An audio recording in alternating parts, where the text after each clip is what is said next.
చేతిలో సామాజిక అస్త్రం Number one. Number one. Welcome to number 1 news. This is దివ్య.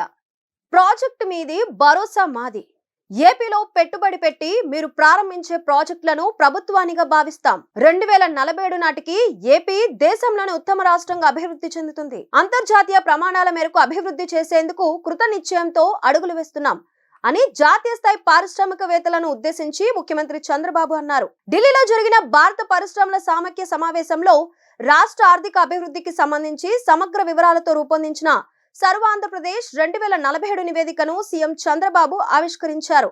2047 నాటికి ఏపీ రూపురేఖలు ఏ విధంగా మారతాయో వివరిస్తూ సిఐఐ సహకారంతో ఉన్నత స్థాయి టాస్క్ ఫోర్స్ రూపొందించిన నివేదికల్లో ఈ బ్లూ ప్రింట్ ను పొందుపరిచారు.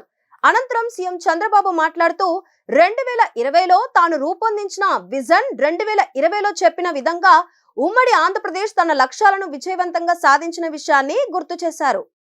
అయితే ఇప్పుడు అంతకంటే బృహత్తర లక్ష్యాలు నిర్దేశించుకుని ఈ బ్లూ ప్రింట్ని రూపొందించినట్టు వివరించారు. ఈ లక్ష్యాలను కూడా సాధిస్తామని తెలిపారు.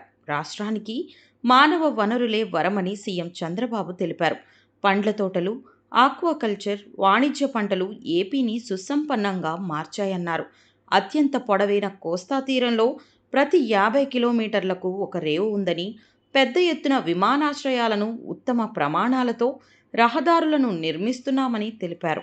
పరిశ్రమలకు అవసరమయ్యే అన్ని వనరులు, మౌలిక సదుపాయాలకు ఏపీ దేశంలో ఒక కీలక కేంద్రంగా మారుతుందన్నారు.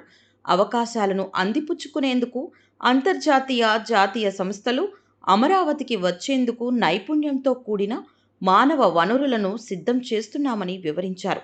ఏపీకి అద్భుతమైన ఖనిజ సంపద ఉందని, ప్రధాన పరిశ్రమలన్నీ ఏపీకి తరలి వస్తున్నాయని చెప్పారు.